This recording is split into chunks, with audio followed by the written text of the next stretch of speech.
Immediate start కావాలి కాబట్టి, కార్యకలాపాలు మొదలు కావాలి కాబట్టి తీసుకొని ఒక 15 కోట్లు పెట్టి దాన్ని అంతా మంచిగా చేసినాం. దానికంతా ఇన్ఫ్రాస్ట్రక్చర్ చేయాలి కదా అంతర్జాతీయ స్థాయి. 3 కోట్ల రూపాయలు ప్రతి సంవత్సరానికి ఇస్తామని కమిట్మెంట్ ఇచ్చినాం. దాని నిర్వహణకు రాష్ట్రం నుంచి గ్రాంట్ కింద ఏడాదికి 1,60,00,000 రూపాయలు దానికి కిరాయి కడుతున్నాం. సరే బాగా పెరుగుతుంది హైదరాబాద్లో, తప్పకుండా ఏ సంస్థ అయినా పెరుగుతుంది. మన హైదరాబాద్ ఎక్కువ చాలా మంచిది. దానికి ఒక మంచి ఎకరానికి 100 కోట్లు విలువ చేసే జాగా 300 కోట్ల రూపాయలు విలువైన స్థలం కేటాయించారు. 50 కోట్లతో బిల్డింగ్ కూడా కట్టబోతా ఉన్నాం. ఇప్పుడు 5వ తారీఖు నాడు ప్రధాన న్యాయమూర్తి గారు దానికి ఫౌండేషన్ స్టోన్ ఇస్తామన్నారు. వెల్కమ్ చెప్పినాం. ఇది దీని వ్యవహారం. ప్రధానమంత్రి గారు వాళ్ళ మీద ఒత్తిడి, అహ్మదాబాద్లో పెట్టాలి, హైదరాబాద్లో ఎందుకు సాగు కొట్టిండ్రు. అరే ఆల్రెడీ మాట ఇచ్చినామండి, చెప్పినాం, ప్రకటించడం అయిపోయిందని చెప్పి స్టార్ట్ చేశారు. హైదరాబాద్ ఇంటర్నేషనల్ ఆర్బిట్రేషన్ సెంటర్ వస్తే మా మోడీ గారికి నిద్ర పడతలేదు. ఆయన దేశానికి కాదు ప్రధానమంత్రి, గుజరాత్కే ప్రధానమంత్రి. సిగ్గుతో చెప్తున్నా నేను ఈ మాట, బాధతో చెప్తున్నా, చాలా బాధతో చెప్తాను, మనసు గాలి. దీనికి ఒక శిఖండిని పెడతామని ఇలా బడ్జెట్లో ప్రకటించారు. దీనికి పోటీకి ఒక శిఖండిని డైరెక్ట్ గుజరాత్ అంటే బయటపడితే సిగ్గువద్దని చెప్పి దాని పేరు గిఫ్ట్ సిటీలో పెట్టి, గిఫ్ట్ సిటీ అట గుజరాత్ ఏంటది ఇన్ఫ్రాస్ట్రక్చర్ ఉంది, గిఫ్ట్ సిటీ. మీరు కొట్టుంటే ఎట్లా వస్తుంది? అది అహ్మదాబాద్లో ఉన్నది. నిర్మలా సీతారామన్ గారు, నేను అడుగుతున్నాను, హైదరాబాద్లో నువ్వు కూడా ఇన్నే బతికినవు, గడ నీళ్ళు తాగినవు, తెలుగువారి కోడలు అంటావు, నువ్వు ఆత్మద్రోహం చేసుకున్నావు కదా. ఇలా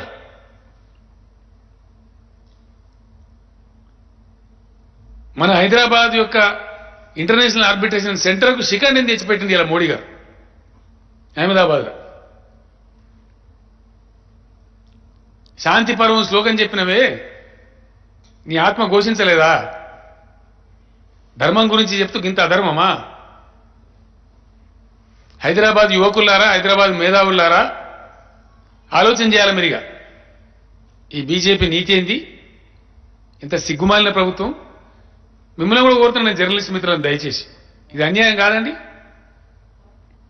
కేంద్ర ప్రభుత్వం మ్యాగ్నానిమిటీ ఉంటే, ఆర్థిక శాఖ మంత్రికి మ్యాగ్నానిమిటీ ఉంటే హైదరాబాద్ సెంటర్ను పొగిడి ఉండాలి, తెలంగాణ ప్రభుత్వాన్ని అభినందించి ఉండాలి.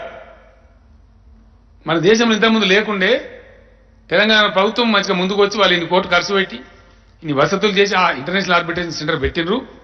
ఇక 100 కోట్లు హైదరాబాద్కి ఇస్తున్నాం, ఇంకోటి గుజరాత్లో కూడా పెడతామని చెప్తే గమ్మత్ ఉంటుండే, కానీ దీన్ని శిఖండిని పెడుతున్నాము అని చెప్తారు. ఇలా ఇంతకన్నా దిక్కుమని సిగ్గు చేయడం ఇంకోటి ఉంటుందండి. దయచేసి హైదరాబాద్ మిత్రులుగా, హైదరాబాద్ జర్నలిస్టులుగా, తెలంగాణ బిడ్డలుగా మీరు కూడా ఆలోచించాలని నేను కోరుతా ఉన్నా.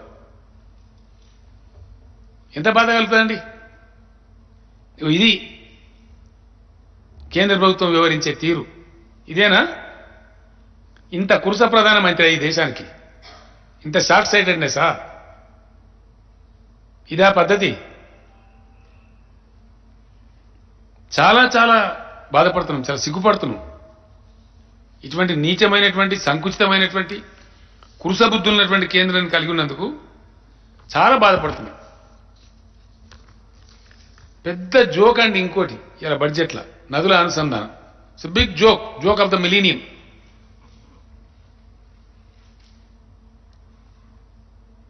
ఎంత ఆత్మవంచన అండి ఇలా బడ్జెట్లో చెప్పేది అంతా అబద్ధమే.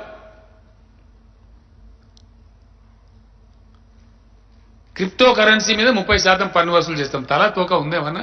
మైండ్ ఉందా అసలు కేంద్ర ప్రభుత్వానికి? క్రిప్టో కరెన్సీ మీరు ఒప్పుకున్నారా అఫీషియల్ ఈ దేశంలో? What is your answer Shrimati Nirmala Sitharaman గారు? I'm asking the honourable prime minister, what is the answer? Are you accepting cryptocurrency in this country? Is it official? Make it clear. Otherwise బుర్ర లేకుండా ఎట్లా చెప్పినావు ఇవాళ 30% ట్యాక్స్ వసూలు చేస్తాను? ఏ పద్ధతిలో చెప్పినావు? దాని ప్రాతిపదిక ఏంటి అసలు? It should be made clear that whether government of India is accepting the cryptocurrency in the country. What nonsense it is. Is it not senseless? हम जो भी कह सकते हैं, जो भी कर सकते हैं, ये क्या बात है? इस देश के नागरिक होने के नाते, इस देश के एक जिम्मेदार मुख्यमंत्री होने के नाते मैं पूछ रहा हूं केंद्र सरकार को, यह मेरा हक बनता है। मैं पूछना चाहता हूं और पूछ रहा हूं, क्या इस देश की सरकार क्रिप्टो करेंसी को मान रही है, ऑफिशियलाइज कर रही है? आपने खुद कहा हम क्रिप्टो करेंसी को नहीं मानते, कुछ ही दिन पहले कहे थे। మీకు తెలుసు, మీరంతా జర్నలిస్ట్ మిత్రులు, మీరే రాసిన వార్తలు। आज बजट में कहते हैं कि 30% टैक्स लगाएंगे, क्या मतलब हो गया? कुछ दिमाग है इस केंद्र सरकार को? ये दिमाग रखने वाले करने की बात है? किसको कंफ्यूज कर रहे हैं आप इस देश में? किधर ले जाना चाह रहे हैं इस देश को?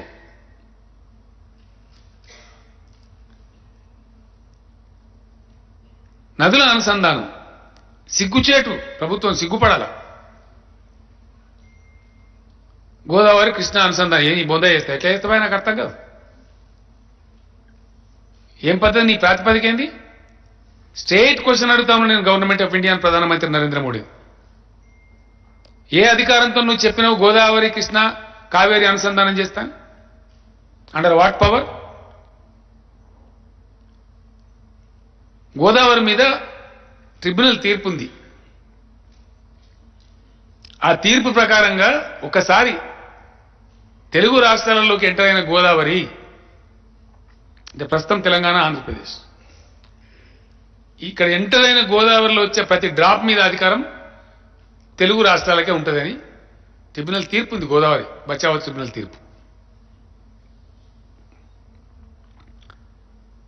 వాటర్ ట్రిబ్యునల్ తీర్పు అంటే సుప్రీంకోర్టు జడ్జిమెంట్కు సమానం, దాన్ని ఉల్లంఘించడానికి అధికారం ఎవరికి లేదు।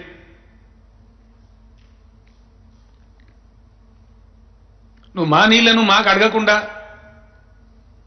సుప్రీంకోర్టు జడ్జిమెంట్కు సమానమైనటువంటి ట్రిబ్యునల్ తీర్పు ద్వారా గోదావరిలో ఉన్న జలాలన్నీ తెలుగు రాష్ట్రాలకు సంక్రమించిన తర్వాత నువ్వు ఉంచబోయి కావేరీ నదిలో ఎట్లా కలుపుతావు? ఏ అధికారంతో కలుపుతావు? ఏ చట్టం ప్రకారం కలుపుతావు? ఇది జోక్ కాదా?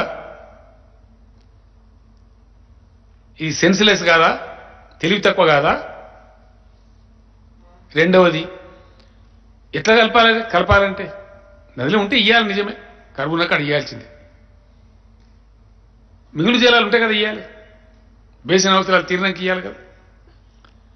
ఒకవేళ నిజమే అనుకుందాం, గోదావరి నీళ్ళు ఉన్నాయనుకుందాం దబ్బా నువ్వు అన్నట్టు ఉంటే, మరి తెలంగాణ పంపించిన ప్రతిపాదనలు ముడి కింద పెట్టుకుని ఎందుకు కూర్చున్నావు? ఎందుకు పర్మిషన్లు ఇస్తలేవు? State question. ఇది ఏమో లాజిక్ ఉందా?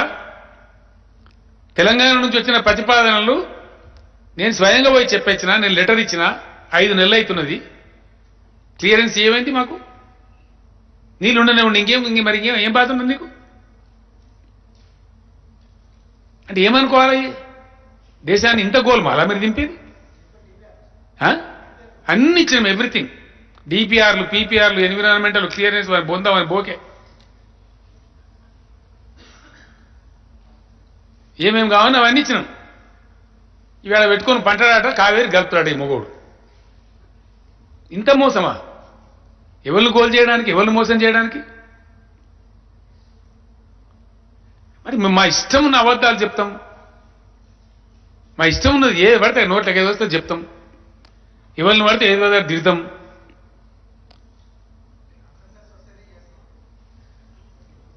అటు కాదండి, నీ ప్రాతిపదిక ఏంది అని, ఏ ప్రాతిపదిక? మిగిలిన నీళ్ళు నేను చెప్తున్నావు, లేకపోతే ఎన్ని మిగిలినాయని చెప్తున్నావు? ఇన్ని నీళ్లు ఉన్నాయని చెప్తున్నావు? తెలంగాణ ఆంధ్ర అవసరాలను తీరిపోయినాయా? ఇక మొత్తం ఇచ్చినావా? ఇయ్యంగా మిగిలినాయా? ఏ ప్రాతిపదిక? అంటే నేను చెప్తా కాబట్టి నా ఇష్టమా? నేను రేకు డబ్బాల రాళ్ళేసి ఊపినట్టు, లొడలొడ ఊపినట్టు ఎందుకంటే నువ్వు ఇందుకే ఒక బాధ్యత గల కేంద్ర ప్రభుత్వం ఏదైనా చేస్తామంటే ఎట్లా చేస్తామో చెప్పాలి, ప్రాతిపదిక ఏంటో చెప్పాలి। కన్సెన్స్ తీసుకోకుండా బడ్జెట్ ప్రసంగం ఎట్లా చెప్తామండి? ఎవరి కన్సెన్స్ తీసుకున్నావు? ఎవరి కన్సెంట్ తీసుకున్నావు? మాతో మాట్లాడినావా? సంప్రదించినావా? Under what authority? ये क्या बात है? పచ్చి అబద్ధాలండి నేను చెప్పేది. ఎందుకోసం చెప్తున్నా ఈ మాట అంటే బాధతో చెప్తున్నా. తెలివైన దేశాలు వందల కిలోమీటర్లు వేల కిలోమీటర్లు తీసుకుపోయి ఇస్తా ఉన్నారు నీళ్ళు. ఏసీ ఇలా మేం తెచ్చినాం. వందల కిలోమీటర్ల దూరం వందల మీటర్ల ఎత్తుకు తెచ్చి ఇస్తాను నీళ్ళు మేము ఇవ్వాలి. కొత్త రాష్ట్రం అయినప్పటికీ మీరు ఏకాని ఇయ్యకున్నా,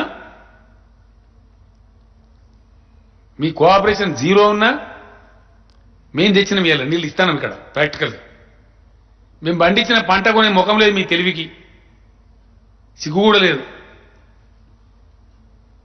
అంత బ్రహ్మాండంగా ఇస్తాను నీళ్ళు మేము. మీకు తెలివి లేదు. ఇవాళ నీతి ఆయోగ్ మీటింగ్లో చెప్పిన నేను యాజ్ ఎ సీఎం, ఈ దేశంలో నీళ్ల కరువు ఉండటానికి వీలే లేదు. దేశం దేవుడిచ్చినటువంటి సంపద, ప్రకృతి ఇచ్చినటువంటి వరం 65,000 టీఎంసీల నీళ్లు ఉన్నాయి భారతదేశానికి. మీరు రాయాలి దయచేసి, తెలవాలి ప్రజలకి. ఈ దేశానికి 65,000 టీఎంసీ వాటర్ ఉంది. So far by now, out of the 65 TMC of water which is available to the country, only 35,000 TMC is exploited. 30,000 TMC surplus water is there. And some more accounts have to be settled. There is water available in the rivers from which they come from Tibet. అవి తేలాలి. Tibet నుంచి వచ్చే నదుల యొక్క నీళ్ళ లెక్క తేలలే, ఇంకా dispute ఉంది.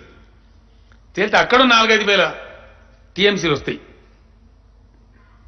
ఇంచుమించుగా తేలిన లెక్క, తేలవలసిన లెక్క మొత్తం కలిపి భగవంతుడు ప్రకృతిలో ఇచ్చినటువంటి వరం భారతదేశానికి 65 నుంచి 70 వేల టీఎంసీల నీటి లభ్యత ఉంది. మన తెలివికి, కాంగ్రెస్ బీజేపీల తెలివికి 35 వేల టీఎంసీలు కూడా ఇంకా పూర్తిగా ఎక్స్ప్లైట్ కాలే. Very sorry. ఇండియాలో water wars. Why?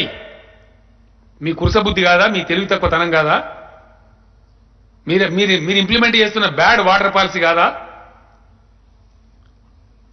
Me ignorance కాదా? మీ అవివేకం కాదా? మీ అజ్ఞానం కాదా? దేనికి నిదర్శనం ఇది? దేవుడిచ్చిన, ప్రకృతి ఇచ్చిన సంపద ఉండంగా దాన్ని వాడే మీ యొక్క తెలివి లేని మీ అవివేక పరిపాలన కాదా? ఏం ఆన్సర్ చెప్తారు మీరు దీనికి? కమాన్ ఆన్సర్.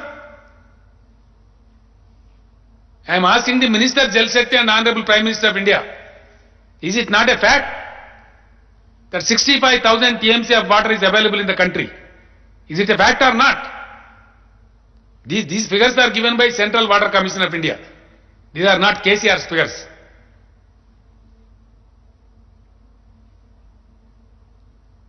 आज बजट देखने के बाद, बजट स्पीच देखने के बाद आक्रोश होके मैं ये सब कह रहा हूं. बहुत दुख हुआ मुझे, क्योंकि इस देश के हम भी हिस्सा है, हम भी नागरिक है देश के. ఇక్కడ ఏముందండి? ఎన్నోసార్లు చెప్పినాం, 100 సార్లు చెప్పినాం, ప్రోగ్రెసింగ్ స్టేట్స్ ప్రోగ్రెస్ కానియండి. అద్భుతమైన పరుగులు తీసేటువంటి రాష్ట్రాల కాళ్ళల్లో కట్టెలు పెట్టకండి.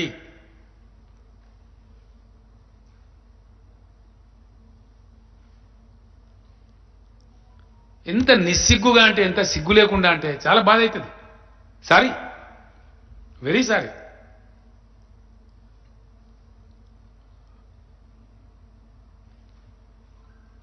ఇంత సిగ్గుమాలిన పార్టీ, ఇంత సిగ్గుమాలిన ప్రపంచం, ఇంత దుర్మార్గమైన ప్రభుత్వం నేను చూడలేదండి ఇదివరకు ఇండియాలో.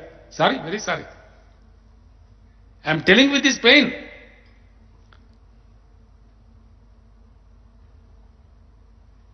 నీళ్ళ విషయంలో ఇది వీళ్ళ పాలసీ, దిక్కుమాలిన వీళ్ళ